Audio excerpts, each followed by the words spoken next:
métier, quoi. Et maintenant qu'il a le temps, il s'occupe beaucoup. Hein. Oui, mais il lui manque un technicien. Moi, si j'étais mieux, je partirais. Mais, Ah, pour le chalet. ouais, il manque un technicien. Mais d'ailleurs, je l'ai mis dans le bouquin, je ne sais pas si tu l'as lu, là j'ai mis Merci Jean-Pierre, et puis voilà, quoi. Entre autres, quoi. Vous suivez toujours l'actualité du Charret? Un peu. Un petit peu? Et je suis très content parce que Jean-Paul a des idées très nouvelles. Jean-Paul Labatte. Oui, et quand il vient me voir, je lui donne, il me donne, et je lui dis, tu fais comme tu le penses. Il voulait que je vienne pour les championnats du monde qui se sont déroulés, c'était ici en France. Au Beria, à Spa. Voilà. Et je vais te chercher, je te ramène. Alors je lui avais dit, c'est très gentil de ta part, mais c'est une mauvaise idée pour moi. Parce que j'ai eu la même chose dans mon temps avec celui qui joue avec la Sarthe. Michel Garbissu.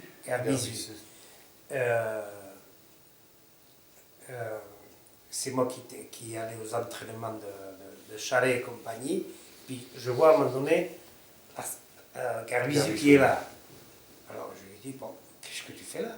Ah, mais c'est Herviti qui m'a envoyé. Et il m'a dit que mon point de vue serait aussi important que la tienne. J'allais appeler Jean-Pierre, je lui ai dit, mais tu te fous des gens ou quoi? Et lui aussi, payé par un truc, il avait été au championnat du monde. Je ne me rappelle plus où c'était. Il a fait plusieurs. Oui, non, pas en tant que joueur. Ah oui, en tant que... Et comme l'autre, là, La Sarthe. non, pas Los Agassi, son partenaire. Amestoy. Amestoy. Oui. Mais je ne le regrette pas. Hein. Mais, toi, je ne sais pas, mais je ne sais pas si j'avais été comme lui, père de famille, avoir ses propres enfants à éduquer, j'aurais été libre d'agir comme je l'ai fait. Quoi. Parce que je n'avais de compte à rendre à personne. Là, tu parles de Jean-Paul. Hein? Là, tu parles de Jean-Paul. Non, je viens à travers Jean-Paul. Parce que je dis à Jean-Pierre, ton idée, fais-la. Et moi, je ne peux pas, je ne me vois pas venir, parce que les autres vont dire, mais qu'est-ce qu'il fait là, celui-là? Non, fais ton boulot. Alors après, je lui donne des idées, comment peut-être il voudrait relancer le truc international. Alors je lui dis, moi j'ai tenté, puis ça n'a pas marché, parce que les clubs n'ont pas voulu jouer le jeu, donc entre autres Asparem, que j'avais mis comme centre, en invitant les Cubains, les Uruguayens, Argentins, etc., 2 joueurs qui passeraient un mois d'une famille à l'autre, qui apprendraient à faire des chalets, entre autres, etc. Et on ferait un tournoi. Voilà. Alors, donc, j'avais pas fait, et Jean-Paul va un petit peu dans cette idée-là. Ça, c'est à lui de voir. C'est tes pistes pour développer à l'international, ça? Oh, parce que tu sais, je ne sais pas si on est très haut hein, au niveau de la pratique du chalet. Il y a peu de pays. Pour en conquérir, il faudrait faire ça, pour toi.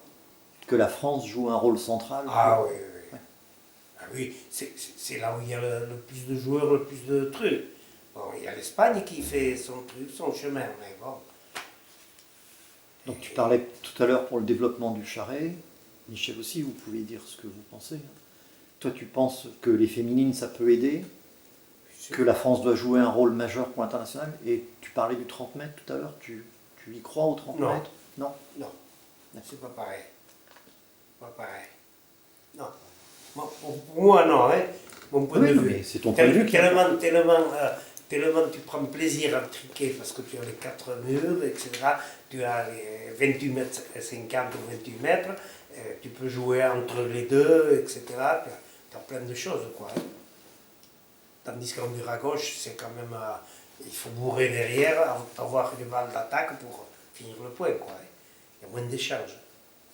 Avant de conclure, on va faire un petit passage. Vous aurez quartier libre tous les deux à la fin pour dire ce que vous avez envie de dire. Et on va revenir sur vous, Michel, pour parler de la fabrication du charret. Donc on a vu que c'est Monsieur Cazenave qui vous a appris un père Cazenave, c'est ça? Le père Cazenave et Taramite, qui était le directeur dans l'école où j'enseignais depuis mon service militaire.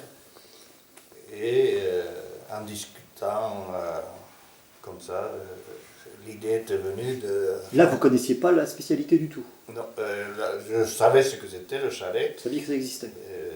Mais autrement, la fabrication et tout ça, rien du tout. Hein. Et j'étais professeur, entre autres, donc, de travaux manuels éducatifs, ça s'appelait à l'époque. Depuis, on l'appelle technologie maintenant. Et on faisait des bricoles que les enfants choisissaient de faire plus ou moins, ou que j'imposais. Et au bout de 3 mois, tout avait disparu de toute façon, ça ne les intéressait pas de les garder, etc. Tandis que quand j'ai commencé donc, à faire les chalets, alors là, ça s'est vu. Là, ça les a intéressés. Là, ça les a intéressés, terrible. Dès qu'il y en avait un qui réussissait un chalet, je les prenais par petits groupes pendant 1 heure, j'avais toute une classe. Mais dans une classe, je ne pouvais pas suivre individuellement tous les élèves pendant l'heure. Alors, j'alternais, j'allais d'un groupe à l'autre, et quand il y en avait un qui était plus doué que l'autre, qui comprenait plus vite, il aidait ceux qui n'avaient pas compris comment faire. Alors, c'était des petits groupes que je formais dans la classe, et j'allais d'un groupe à l'autre pour dépanner et pour obtenir des formes de bois, de chalet acceptables. Parce que mais les bois, il les amenait tout à l'heure, vous disiez. Il les ramassait à la campagne ici. Il y a du noisetier essentiellement. Il en ramassait beaucoup, et le noisetier surtout. Également. Vous faisiez ça en quelle saison? L'osier. L'osier? Mais l'osier était un peu trop faible. Et également un bois qui ressemble à l'osier, qui n'était pas mauvais, mais c'était difficile d'en trouver de bien. Characha, c'est le sol cendré. C'était beaucoup de haies. Bon, ça a été enlevé depuis les haies, mais enfin, bien sûr, beaucoup de haies, il y en avait le sol cendré. Mais c'était très difficile d'en trouver qui n'avaient pas beaucoup de nœuds, beaucoup de petites branches. Tandis que le noisetier, dans les sous-bois, était régulier. Ils avaient très peu de nœuds. Il ne fallait surtout pas qu'il y ait des nœuds dans la courbe qu'on devait faire, parce que ça cassait à tous les coups au moment de finir la courbe. Et alors c'était le plus difficile, ça a été ça. Donc que les enfants réussissent à donner la forme qu'il fallait. Justement, comment vous leur appreniez ça? Vous faisiez à la vapeur, je me mettais assis sur le bureau, non pas sur la chaise, pour qu'ils me voient bien. Et je prenais en bois et je le formais autour du genou, comme ça. À froid. À froid, oui. Ça aurait été bien mieux si on avait pu les chauffer, mais dans une classe, ce n'était pas possible. Alors, juste après la récolte, après la coupe du bois? Oui, le plus vite possible. Le plus vite possible. Oui. En hiver, le bois était plutôt cassant. Mais au printemps, à condition de les laisser 1 semaine ou comme ça au repos, la sève qui avait commencé à monter s'évaporait sans doute. Et là, l'écorce était plus souple par rapport au bois dur. Et c'est là que je réussissais le mieux à donner la forme qu'il fallait. Et là, pratiquement, il fallait que je passe auprès de chaque élève pour, au moment de donner la forme grossière, en quelque sorte, sans casser le bois au dernier moment, je leur faisais tourner le bois et je leur faisais mettre un bout de ficelle pour le tenir. Et il fallait qu'il laisse sécher après pendant 8 jours. Vous ne faisiez au début que la en un premier temps, tant que le bois est souple, il faut donner la forme grossière. Et quand même faire attention que les deux côtés soient équilibrés. C'était difficile de trouver des bois d'1,20 m qui soient à peu près de la même épaisseur, de l'épaisseur d'un doigt en quelque sorte, aux deux extrémités. Alors c'est là que le noisetier des sous-bois était le plus intéressant, parce que c'est des bois qui avaient poussé en hauteur et qui avaient très peu de nœuds. Et c'est un bois souple naturellement aussi, celui des sous-bois. Alors quelques-uns qui n'en trouvaient pas amenaient des noisetiers, des haies. Alors c'était catastrophique. On croyait, ça avait l'air très facile, mais au dernier moment, à tous les coups, ça cassait. Le bois des haies, c'était pas du tout la même chose. Et c'était les noisetiers aussi. Un de vos anciens élèves que j'avais croisé m'avait dit que vous teniez compte de la lune aussi. C'était mieux, oui, mais je n'ai pas pu en tenir compte régulièrement. Je n'en parlais plus après, plus tard. C'est vrai que c'était la lune descendante. Je crois qu'il valait mieux prendre les bois de manière à ce qu'ils aient le moins de sève possible à éliminer, quoi. Pour les cordes, vous faisiez comment? Alors, les cordes, on achetait des rouleaux, des paquets de rouleaux. Enfin, en un premier temps, ce qu'on trouvait sur place, quoi. Mais je crois que là-dessus, c'est le père Cazenave qui m'en avait procuré aussi avec. Il y avait des bataramites qui continuaient à en faire plus ou moins, tout ça, qui ne savaient plus quoi faire de leurs cordes. Et en un premier temps, c'était ça. Mais après, quand j'ai eu deux classes, puis 4 classes à faire tourner, c'était très dur d'avoir suffisamment de cordes. Alors on avait 2 sortes de cordes, une première qui était plus rigide, que l'on mettait autour du bois sur 2 tours seulement. Et après, la bonne corde qu'on a réussi à avoir par rouleau, par paquet. Donc, Argentine, par différents des voyages. de pilotes de voyage qu'on achetait là. Sur l'Argentine, moi je ne peux pas dire grand-chose parce que je n'y ai pas été. C'est lui qui a eu des relations avec tout ce monde-là. Ah, mais après il y en avait d'autres, Pagola. Il fallait aller lui chercher chez lui. Mais Pagola aussi pouvait en procurer, mais Charlie, si possible, c'était pour lui-même. S'il pouvait nous ramasser quelques bois par la même occasion, oui, ils avaient les adresses, quoi. Ils étaient du milieu. Moi, je n'étais pas du tout du milieu. Et à l'époque, je ne sais pas si je m'occupais de la menu, mais des enfants, je ne sais même pas si. Je crois qu'au départ, je n'étais pas à l'USSP non plus. C'est lui qui était à l'USSP en tant que joueur de chalet qui m'avait introduit dans les années 70 ou après 70 dans le milieu de la pelote de Saint-Palais, quoi, l'USSP, quoi. Enfin, ce qui est devenu l'USSP. Ouais. Et tous ces jeunes aimaient faire les raquettes. Enfin, j'imagine une classe entière de jeunes en train de centrer les bois. Ah oui, une précision, à l'époque on n'avait pas de filles dans nos classes de 6e et 5e, c'est venu plus tard. Et quand elles sont venues, je ne faisais plus de chalet. Après on m'avait supprimé ça au bénéfice de la technologie. Il y avait un professeur spécialisé en technologie qui avait pris la relève. Et, bon, j'aurais pu prétendre à faire de la technologie en expliquant les qualités, où on faisait ressortir les qualités du bois, de la ficelle, etc. Et des formes à donner, etc. Mais bon, ça n'existait pas. Alors, un jour, il y a eu une décision de la direction d'établissement d'arrêter.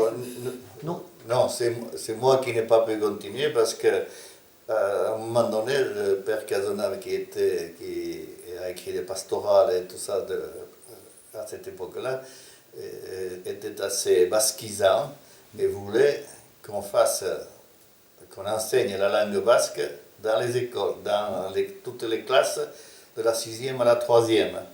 Alors je me suis retrouvé en train de faire 1 heure de cours de basque dans, je sais pas, 8, 7, 8, 9, 10 classes, même à un moment donné, je crois.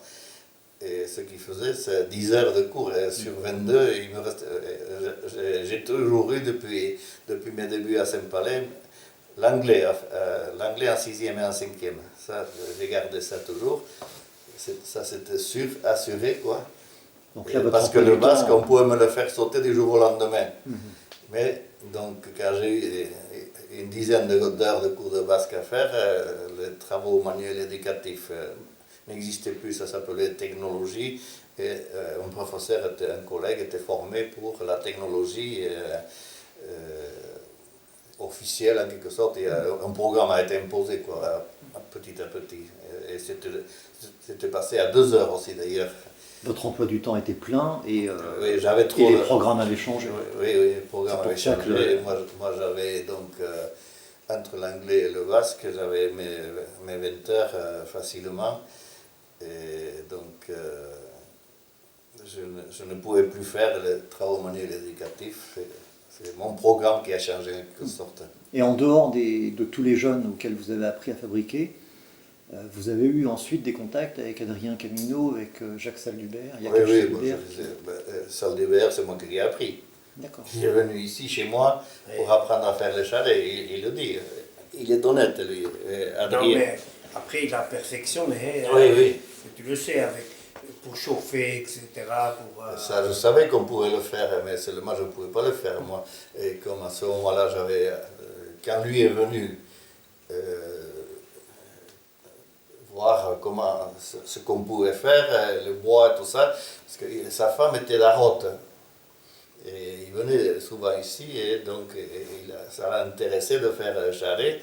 Et puis il s'est vraiment lancé, lui, pour de bon. Et donc c'est Adrien Camino avec qui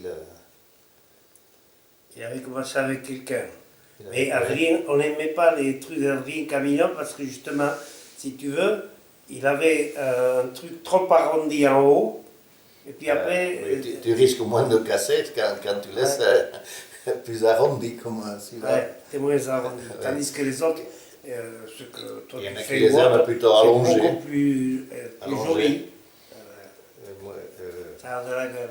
Alors c'est là qu'au moment les couleurs. C'est au moment de serrer les deux manches l'un contre l'autre qu'on risquait toujours de casser en haut à la courbe.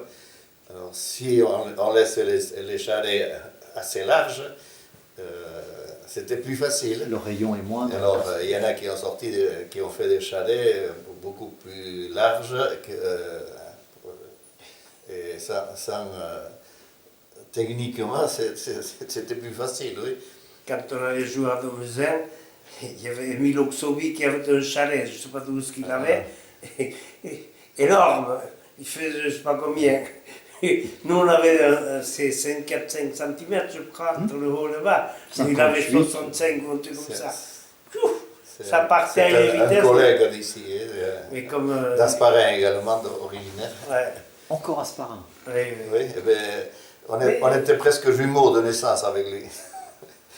Le jour où il a découvert ma date de naissance, il a dit, c'est lui qui m'a dit que je suis né 8 jours avant lui, ou même pas, en quelque sorte. Et donc, on se connaissait depuis longtemps, mais sans savoir qu'on était si proches de naissance, parce que moi, à Irkeraï, donc il n'y avait pas de clinique, etc. Donc je suis né à Asparin, officiellement, donc, même si j'ai toujours habité Irkeraï. Et lui était d'Asparin, un quartier aussi, lui aussi. Et alors il s'est retrouvé ici, économe, à Ricard.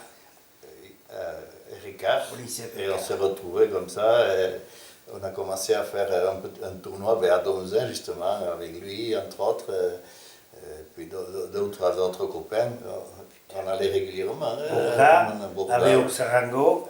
Ah oui, voilà, il y avait l'Aveo Sarango, lui aussi qui était un ancien joueur, un prêtre, qui a terminé sa carrière au CES, quoi. Et Un lui vétéramite aussi ou... non. Non.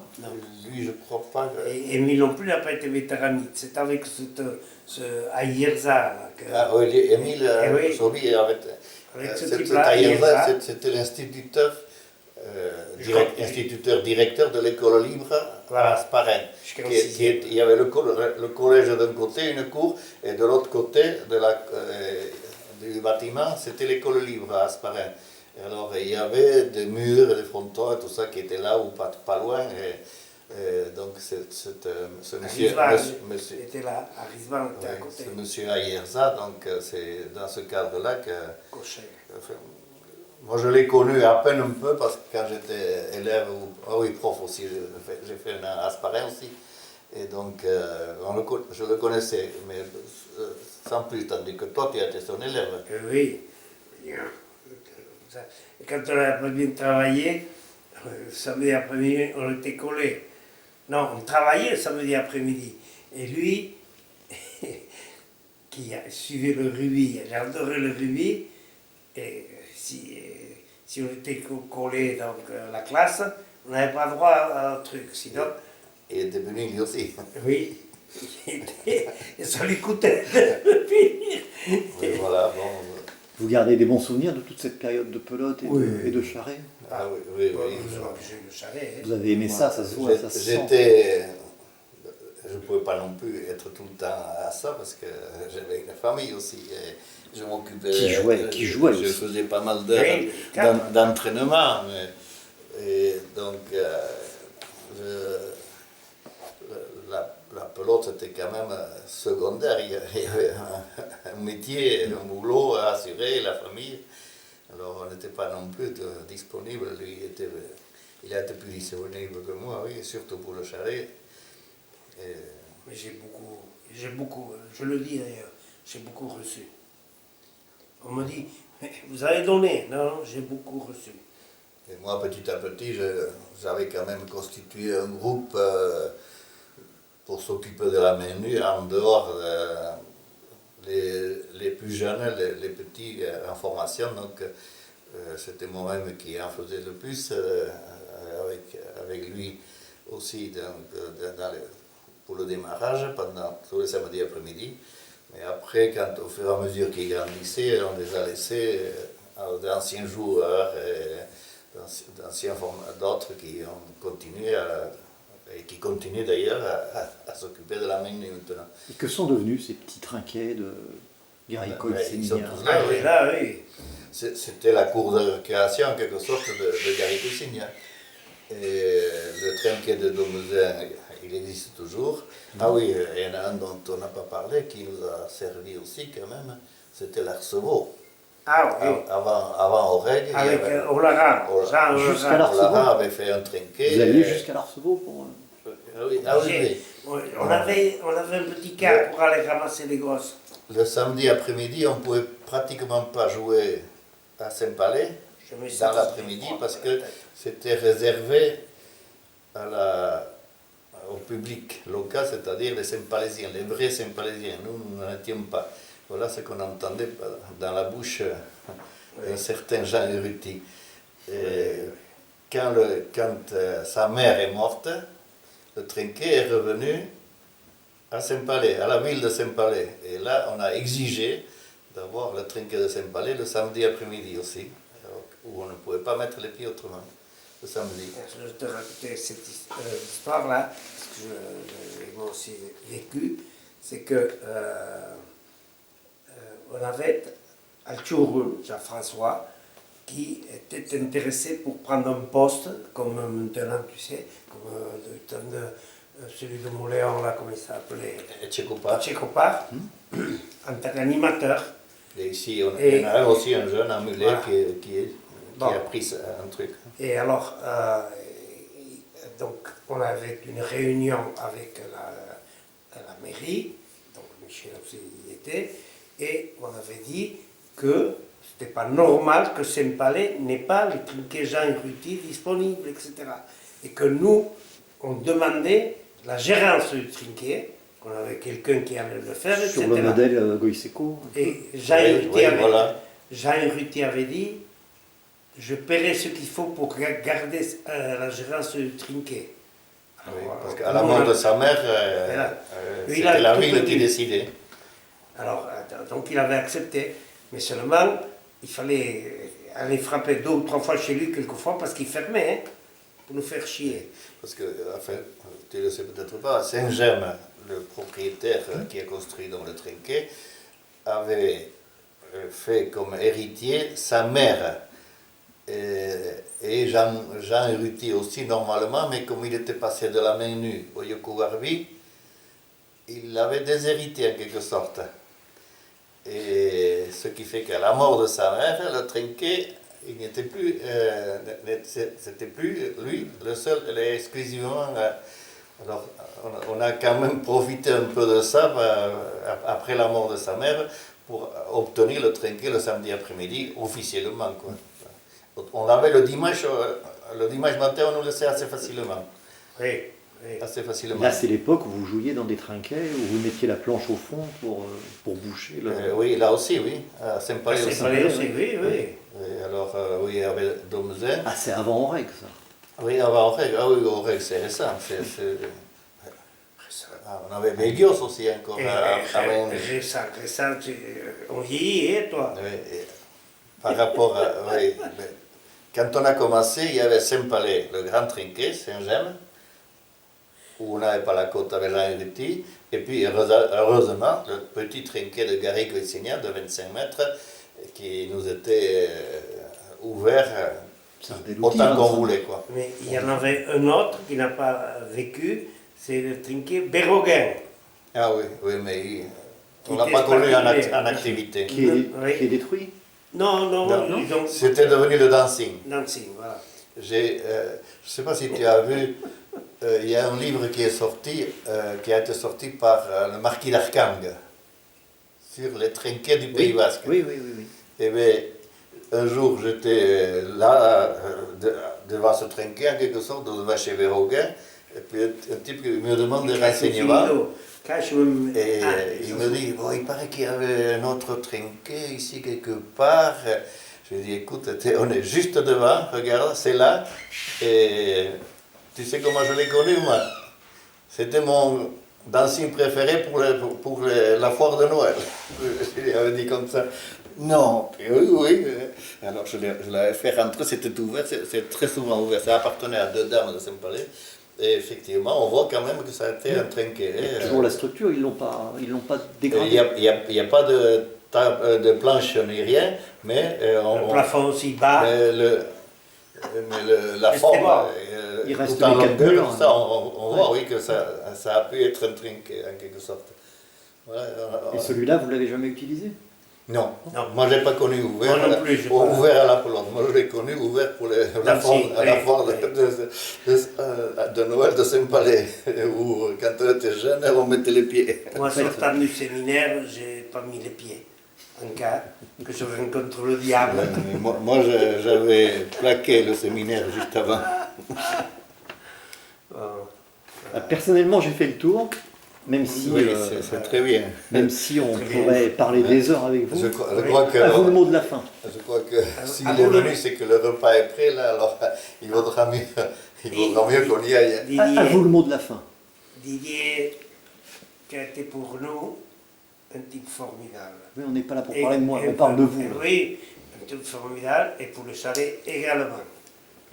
Tu as fait un travail on aurait eu mais c'est le travail mal à faire à ta Ce qui place, m'intéresse, c'est le travail que vous avez fait. Nous, le travail qu'on a fait, ça a été d'abord relancer la pelote au niveau des jeunes et des enfants, parce que ça se jouait, la pelote à main nue. Il y en avait dans tous les villages ici, et un championnat et une compétition, rien ne ressortait.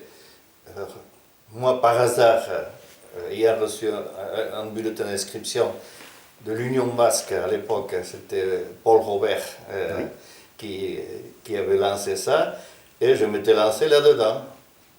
Et au bout de 2 ou 3 années où mes jeunes avaient quelques titres, et on parlait de la pelote à Saint-Palais, On m'avait sollicité pour entrer à la société de Saint-Palais pour également faire parler de la société de Saint-Palais. C'est comme ça qu'après, C'est par moi la qui suite, t'avais fait rentrer. oui, Il ne voulait pas, non, ça aussi. c'est lui qui m'avait forcé le Forcé. pied ou la main ou la tête, je ne sais pas ce qu'il faut dire, mais parce que lui, il y était en tant que joueur licencié de l'USSP oui. déjà à l'époque, enfin de la société de Saint-Palais. Et moi, C'est j'étais hors circuit en quelque Vous sorte. avez une complicité de combien d'années? Ouf, depuis les années 70, réellement, un peu avant. On se connaissait un peu avant parce qu'on avait fait des études au même endroit, à Ustaritz, au collège. Et moi, C'était un bandit.